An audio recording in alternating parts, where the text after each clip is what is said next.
Robert Orel Dean of Tucson, Arizona, was a prominent UFOlogist that traversed the space between UFO sightings and near-death experiences, suggesting a connection between the unexplained phenomena of extraterrestrial intelligence and the realm of soul spirits. A 28-year veteran of the U.S. Army, he retired as a command sergeant major and became a UFO investigator and a whistleblower of a classified government document called The Assessment that he claims to discuss the potential threat to humanity from the presence of non-terrestrial intelligence. In this rare interview, conducted years before his passing in October of 2018, and we have under license from Reality Entertainment, Robert discusses the assessment document and a rare event that took place at Ramstein Air Force Base in Germany, where a UFO demonstrated their ability to evade radar while visually present, and in the reverse, show up on radar while visually invisible. In essence, expressing they are in control of what we see and what we don't by blinking themselves on and off visibly on radar and in any order of their choosing. It's a joy to listen to Robert Dean, who was a well-spoken and a highly intelligent individual that followed the logic of the evidence to conclude aliens exist.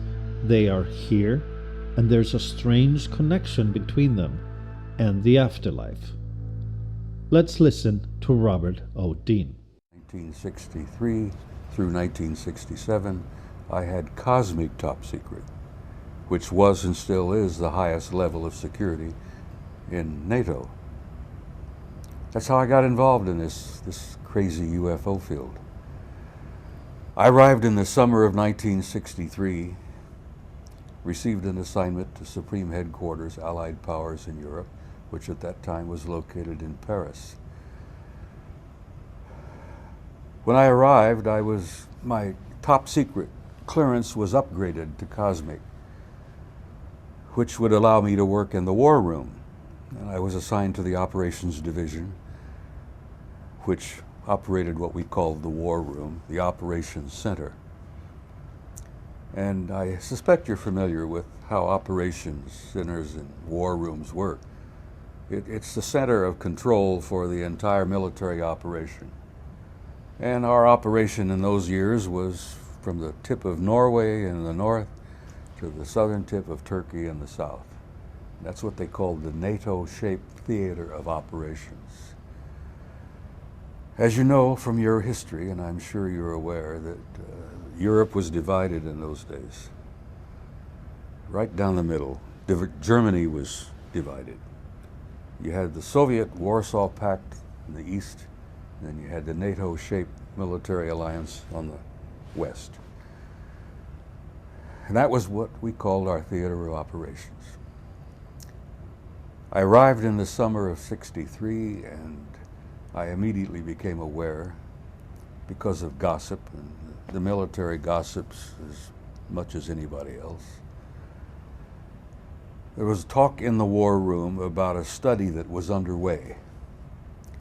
And this study had became initiated in 1961 as a result of an event that occurred early February in 1961, where a flight of unidentified objects were flying from the Soviet sector to the east over the Warsaw Pact, toward the west over the NATO lines.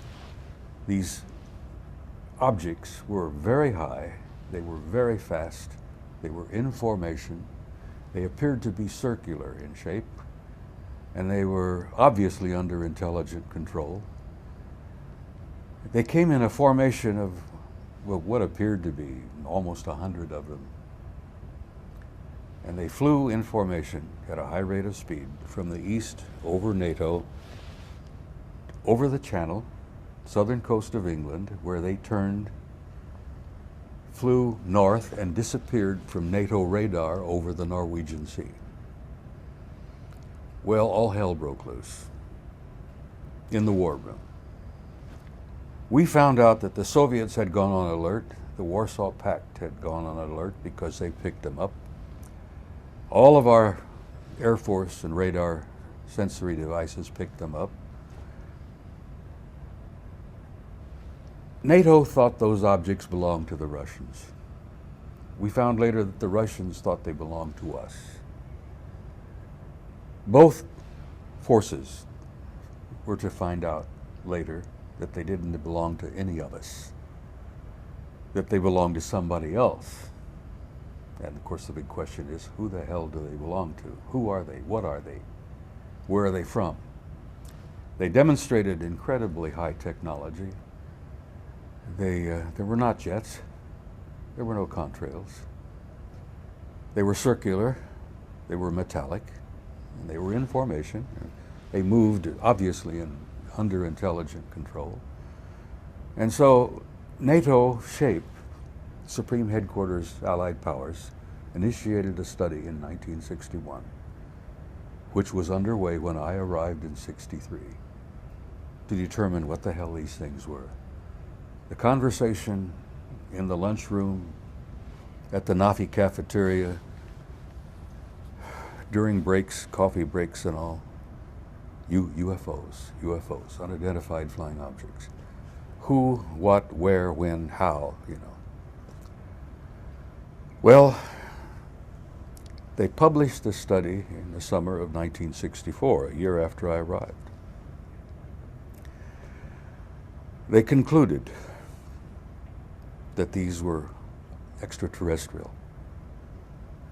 After a pretty thorough 3-year military study, they made conclusions based on many in-depth research studies that they conducted, and they were thorough. It was a military study designed.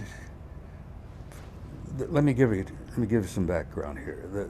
The subject that this research study was called an assessment. It had a subtitle of an evaluation of a possible military threat to Allied forces in Europe. Not a word about UFOs, just an evaluation of a possible military threat. When they finally published it, it was about, 6 inches thick. But it was supported by 10 inches of annexes and appendices. A copy, I found out, you could read the distribution on the front of the thing. Copy number 1 went to the Secretary General of NATO. Copy number 2 went to my boss, General Lyman Lemnitzer, an American 4-star general who was known as SACEUR, Supreme Allied Commander in Europe. Copy number 3 went into the vault in Shock, Supreme Headquarters Operations Center, the War Room. That was the one that I had access to. I used to work on shifts. As a matter of fact, I ran the shifts. I maintained the duty roster for all the officers and enlisted men in there. I was a master sergeant at the time. And it was one of my jobs to maintain the duty roster of who was on shift. Our shift commander was almost always what we call an 06, either a bird colonel in the Air Force or a captain in the Navy or a bird colonel in the Army, Warring Eagles, 06 they call it. And if he was a British officer, he was a wing commander, same basic grade. So I ran the duty roster for them, and I worked in there myself on shifts. And back in those days, we were on 12-hour shifts. And you get into that damn war room sometimes at 2 and 3 in the morning. The teletype machines were quiet, the phones weren't ringing, nothing was really going on. It was boring as hell. And the coffee was so strong you didn't want to drink any more of it. You know, you'd sit on the hot plate and get black, and you'd twiddle your thumbs and you'd sit around and read yesterday's newspapers and such. Well, when this document was finally published and the copy was put into the vault, I was sitting there one morning, bored to death, and the bird colonel, the Air Force colonel, who was the controller, that's what we call the shift commander in the war room, a controller. He had this thing on his desk, and he brought it over and he threw it on mine, and he says, "Read this. This will wake you up." So I go through the thing. An assessment, an evaluation of a possible military threat to Allied forces in Europe. Okay. I figured he had some purpose of wanting me to look at it. Turn the page. And I started reading this thing. And I'll tell you, Robert, that was the beginning for me. Because once I read it, once I went through the annexes and the appendices, and once I had seen the photographs, once I had read the autopsy reports, once I had studied the historical annex, which was incredibly thorough. I mean, they had some first top-rate minds working to put this thing together. It stimulated my curiosity, my imagination. It triggered something in me that I've never been able to put to rest. It was the beginning of my dedication to research this matter. The study itself was 3 years, from 61 to 64. I was to find later that most of the conclusions in that study were known by the United States intelligence agencies and the United States Air Force from far beyond, back into the early 50s, that they had learned and knew most of what the SHAPE study concluded. But I wasn't to learn that until later, until I'd had other assignments and delved into other classified files and talked to people. But as an introduction for me, it was a stunning experience. It was mind-boggling. It was an eye-opener that, to try to be brief, I can't possibly give you the entire study. I must have read it a dozen times. Every time I was in on duty, I'd pull it out of the vault and go through it. Reread it, reread. Read the annexes, go through, look at the autopsy photographs. My life changed, and I was never, ever quite the same. So the study itself was not as complete as it could have been. But they concluded what they wanted to conclude. One, there was not a threat involved. Two, they weren't the Soviets. Three, they were obviously, from what they concluded, the evidence was overwhelming, they were extraterrestrial. Four, there were 4 groups involved, 4 different groups. And they were all humanoid, but they were not human. Only one of the 4 was what we considered to be human. One group out of the 4 looked so much like us. I mean, almost identical to us. They could have put on these guys could have put on a suit and tie. And for the females, because we encountered some of them as well, they could have put on a dress, suit and tie, coat, jacket, sit down with you, next to you in a restaurant, sit next to you in a theater, and you'd never know. And that bothered the military security analysts. The intelligence guys were really bothered by that there could be an extraterrestrial race in our midst. Some of the small talk back in those days, one bird colonel one day was saying at lunch, you know, Jesus Christ, these guys could be walking them down the corridors of SHAPE here. At that time we were located outside of Paris at a little town called Roquencourt. And it was the supreme headquarters there. It was not an elaborate, fancy kind of thing. They've got one of those now up in Brussels, multi-million-dollar facility. But back in those days, the headquarters was not that impressive. The point I'm making is that he says, you know, that they could walk up and down the corridors of Satan, we'd never know. And a major said, you know, Colonel, they could walk up and down the corridors of the Pentagon, we'd never know. And then some smart ass, I forget who it was, some lieutenant colonel, and we dined together back in those days. The senior NCOs, the senior enlisted personnel, we work so closely with the commissioned officers that we not only work together, but we often dine together at the British NAFI cafeteria. And another one said, you know, bastards could be in the White House. We wouldn't know. And there was a little forced laughter there, you know. And then we concluded, no. The gang in the White House are not smart enough to be from some other planet, you know. Anyhow, we had to laugh because the study made an impact on all of us. We had an air deputy by the name of Robert Lee, an Air Force 4-star general who was General Lemnitzer's air deputy.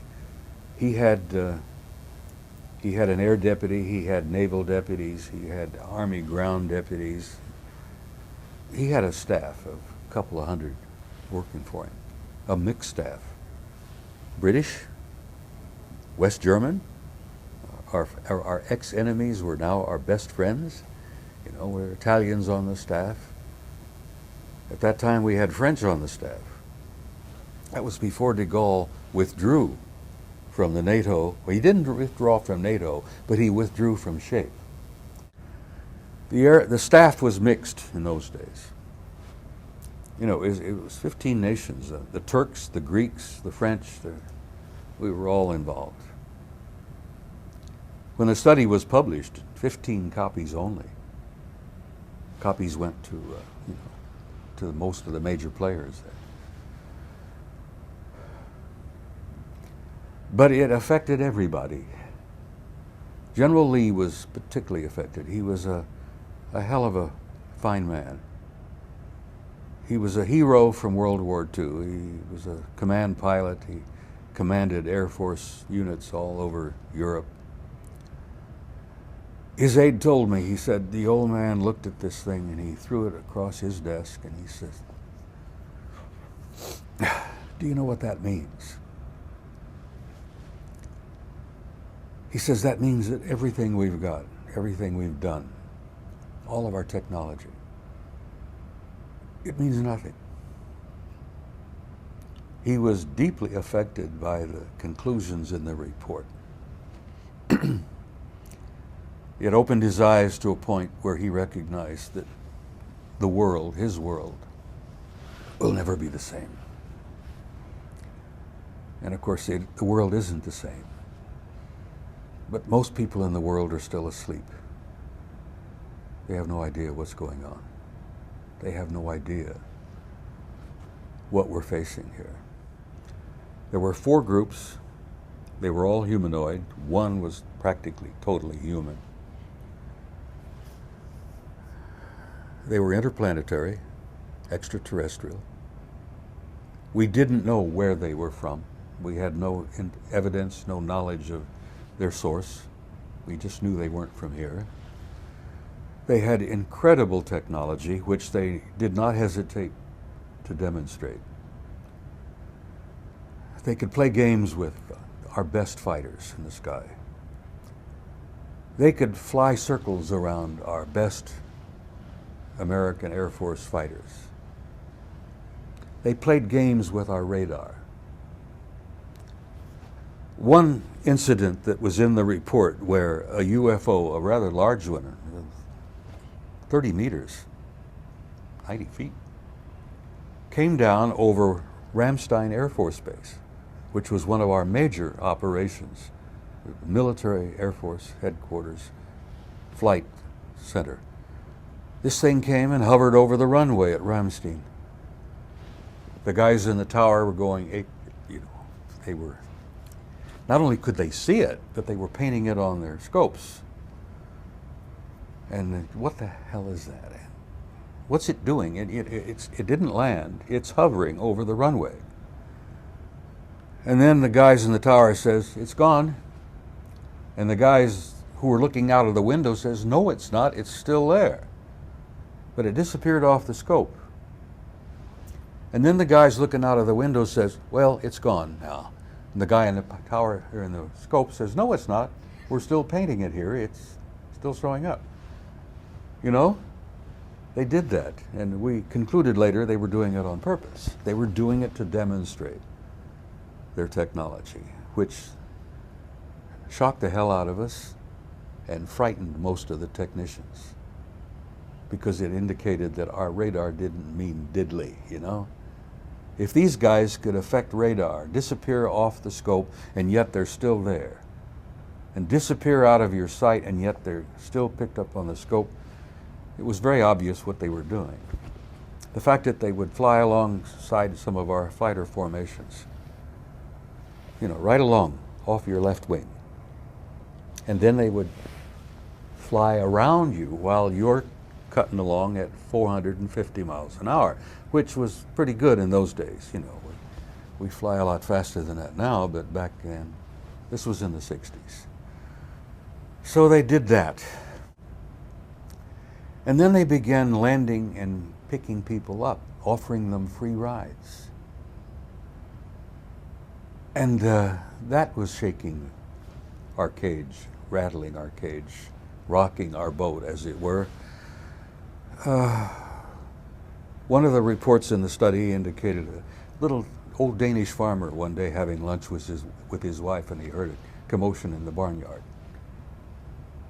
I can just almost picture him getting up with his bib around his neck and his fork in his hand and looking out, and there's this thing sitting in his pasture. Oh, about 25, 30 feet in diameter, beautiful aluminum, kind of polished steel, sitting there. And the old man's looking, and a hatch opens. Of course, it lands on 3 legs. A hatch opens, a typically human being gets out, comes down the little ramp, walks over toward the old man and says in perfect Danish, "Would you like to come aboard? Would you like to take a ride?" And the old man says, whatever he could have said in Danish, "Hell yes." And off he goes, leaving Mrs. standing there, you know, shocked half to death. He gets on board the thing, the ramp goes up, the door closes, or the hatch closes, and off they go. Well, Mrs. by this time is half hysterical. She calls the local police. Once they get some sense out of what she's talking about, they call the local military, and everybody comes out to the farm. Now, he's gone about an hour. And by the time, you know, and everybody's there, and Mrs., now you must have, you know, imagined this. Come now. You can't possibly mean what you've just been telling us. And about that time, this thing comes in, makes this little circle, right back in the pasture. 3 legs, hatch opens, a little ramp comes down, and the old man comes down the ramp, and he is excited. He has had a ball. It's the highlight of his life. And he comes over to the missus and the cops and the military and all, and he's babbling about what happened. Well, the thing, you know, ramp goes up, the door closes, the hatch. The description, apparently, it was an iris of some kind that would close and open. Flies away. But of course, the cops and the military are taking pictures. Well, they had pictures of the thing. Anyhow, this is one of the incidents in the study. There were many others. An Italian Air Force sergeant was offered a ride one night at an Italian air base in northern Italy. 2 days before Christmas, about 2 in the morning, this thing lands on the runway.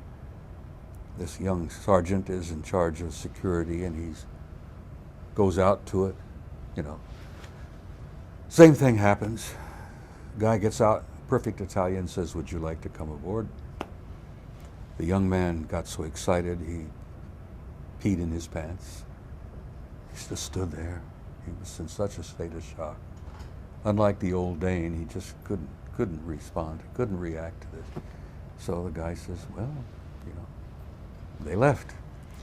I'm telling you these stories because these were in the study. They indicated that we had first-hand, face-to-face contact with these guys. Another incident in Turkey, which I won't go into any detail, but we lost a jet fighter that was swallowed up by a big UFO down there. a Turkish Air Force jet. The report, the study was not, as I said, shocking, eye-opening, somewhat frightening, because the implications of it were staggering. They concluded that we had been being visited, monitored, observed, watched. God knows we never knew. They never communicated to us what their motive or their agenda was. All we could put together was what we could learn from our observations. But the historical annex was fascinating because it went back and indicated that this kind of thing had been going on for centuries, perhaps millennium. They, whoever they are, have been coming and going for a very long time. The report concluded that there did not appear to be a threat involved, that if they had been malevolent or hostile, because of their repeatedly demonstrated incredible technology, it would have all been over in a minute, because we had no capability in the 60s to defend ourselves against them. We made assumptions of the level of their technology from the observations we made. So that was essentially the report. As I said, it affected General Lee seriously, so much so that not long after, I'd say probably 6 months maybe, he submitted his retirement. I was at SHAPE from the summer of '63 to the summer of '67, and I helped close out the headquarters in Paris, and I helped move it up to its new location in Brussels, or just outside of Brussels, a little place that back then we called Castou. I helped move some of the classified material up. We had 3 boxcars full of classified documents that had to be moved.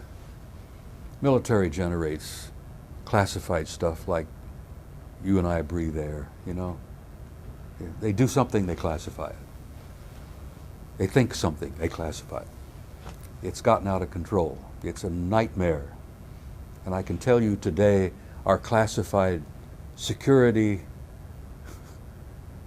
files are so enormous, we can hardly stuff them into 10-story buildings. It's a nightmare. We've lost track of some of the classified material we have. But that's how I got involved in the beginning. That study just triggered something in me that I thought, you know, this just changes my worldview. My complacency disappeared. The idea that I lived in a world that was, you know, understandable, you know, wars, rumors of wars, politics, all of the 9 yards. I lost it completely, and so I became an avid researcher. And in the years that remained to me, where I continued to maintain a high security clearance, even in the years I worked for FEMA, I had a top secret. And I would get into files, nose, dig. I badgered friends till they hated to see me show up, you know. God, here he is again. I dug and dug and dug and learned and concluded. And the more I learned, the more excited I got. And then I reached a point where the more I learned, the more concerned I became. More serious. And that's when it really began to dawn on me that this is not just UFO visited by guys from other planets. I was to learn later that our security, our intelligence people, our military people concluded and learned, and I never did find out what some of the sources were, but they concluded we were not merely dealing with interplanetary visitation. We were being visited by guys from other star systems. which technologically, if you know what that means, they're not just from another like planet like Venus or Mars or somewhere. These guys are from other stars. And of course the nearest star is 4 or 5 light years away. They concluded that we were probably being visited by guys from other galaxies, because the technology that they learned over the years was that these advanced intelligences from other places were not only interstellar, possibly intergalactic, but they were probably multidimensional.